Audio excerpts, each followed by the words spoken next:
And this is a special board meeting for the School District of Waukesha Board of Education. I'll call the meeting to order. Sue, would you take the roll call, please? Mark Borowski. Here. Corey Montiel. Here. Carrie Kozlowski. Here. Markel Moore. Joseph Como. Here. Patrick McCaffrey. Anthony Zenobia. Here. Karen Robertson. Here. Kelly Piasek. Here. Thank you. Tonight, we are here to consider the approval of the final 2022-2023 budget and tax levy. These action items will bring a close to the 12-month budget development and planning process. It should be noted that beginning next month already, the district will begin working on the 2023-24 budget. The Board of Education welcomes public input throughout that process as we work toward final approval next October. In front of you, you have the final budget book, and that was attached to board docs as well. Since the September hearing, there have been a few modifications that Mr. Clark shared with the board. The summary, the format, and all of that as attached, we are available for discussion, any questions that anyone might have. Or we could consider a motion. Any questions? Mr. Montijo. Thank you, Madam President. Mr. Clark, I don't mean to put you on the spot, but the tax levy decrease of 10.2% was quite a bit down from last year. I know in the notes you gave to the board, are you able to kind of just run through a synopsis of why that is? Sure. Okay, thank you. And there's two agenda items here. One's the budget approval, one's the levy approval, but obviously it's all one conversation, so have that. And that's a very good question. The biggest part of it is the loss of revenue limit of, when looking at the tax levy drop, the biggest piece of that is our continued drop in resident enrollment for I'm going to say the 8th year in a row. We lost almost $3.5 million in revenue limit authority from last year, so our budget's actually contracting. ESSER kind of makes that look a little different in the budget booklet, but if you take ESSER out, we are reducing. Also, we received $5.5 million more in aid, equalization aid, than we did last year, and the combination of those two brought about a very favorable tax approval for you to consider tonight. The largest tax drop, I think, unless back in the days when some debt maybe fell off or something like that, that I've seen in looking back at the history in Waukesha, and most districts don't see. And the Waukesha County business officials, we do a survey, and this is going to be the largest tax drop in the county as well. Thank you.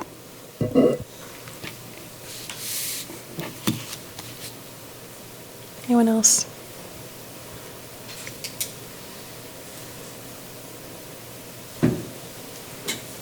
Okay. Mr. Como. I'll make a motion. I move to approve the 2022-2023 budget as presented with $216,337,297 in total revenues and $214,579,104 in total expenditures, which includes $19,190,463 in a required operating transfer from Fund 10 to Fund 27 per the Department of Public Instruction's accounting guidelines. Thank you. Second. Seconded by Mrs. Kozlowski. Thank you, Carrie. Any final questions or comments? All right, Sue, would you take the vote, please? Corey Montiel. Aye. Mark Borowski. Aye. Karen Robertson. Aye. Anthony Zenobia. Aye. Carrie Kozlowski. Aye. Joseph Como. Aye. Kelly Piasek. Aye. Passes 7-0. The second action item, as Mr. Clark referred, is connected to the budget approval, would be the approval of the 22-23 operational capital expansion, community service, and debt service tax levy. Mr. Clark, did you just want to kind of go over at a high level how those numbers are changing? Sure.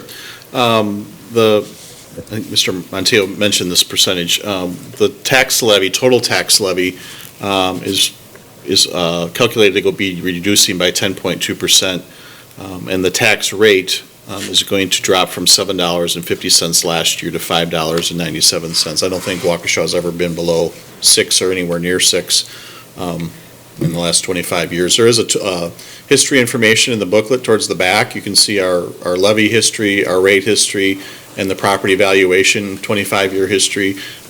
This is the second year in a row that we reduced our levy. So this is a sizable drop and is 93 or 95 cents lower than what we presented in September during our public hearing. We knew it might come in as good as this, but it was such a huge drop, we wanted to really kind of walk cautiously into that conversation. Again, for people who may be watching this, you all live in, well, we serve several municipalities. That doesn't mean every tax bill is going to change by 10%, but the average tax bill in the school district of Waukesha will change by that. We also, in the back of the budget booklet, provide by municipality the percentage drop. Again, every house within a municipality is different. Your neighbor might have put an addition on their home, or you might have taken down part of an addition or whatever. So it's not universal, but you should see a reduction in your tax bill this year. Our projections show for next year another drop. Potentially we'll have a new state biennial budget, but it looks like we'll lose revenue limit authority once again. So I think even for next year, we won't see a result as good as this, more than likely.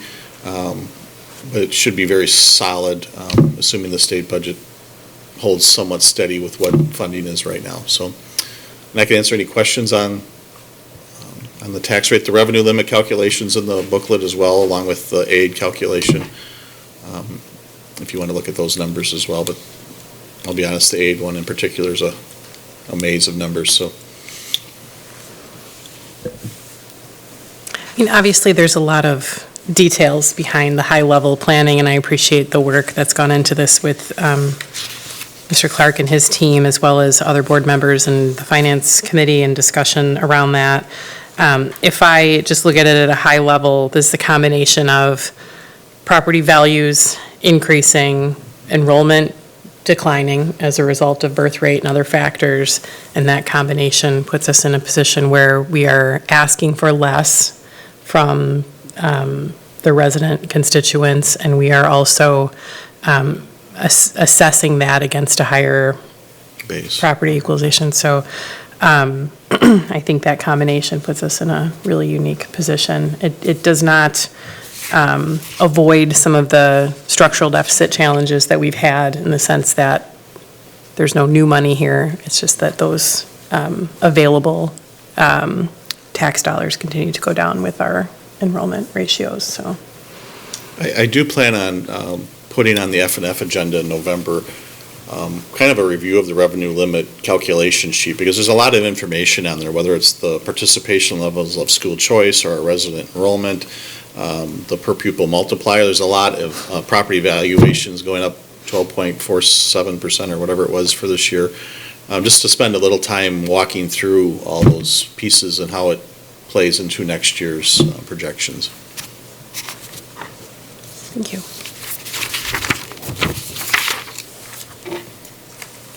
Any questions or recommendations?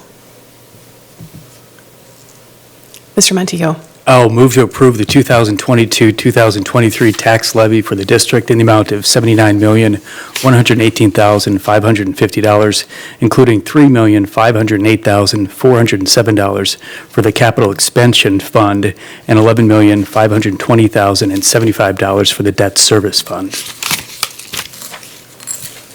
I'll second. Seconded by Mr. Como. Any further questions or comments? Okay, Sue? Carrie Kozlowski. Aye. Karen Robertson. Aye. Corey Montiel. Aye. Joseph Como. Aye. Mark Borowski. Aye. Anthony Zenobia. Aye. Kelly Piasek. Aye. Passes 7-0. And that concludes our action items for tonight, and the meeting is adjourned. Thank you, everyone. Thank you.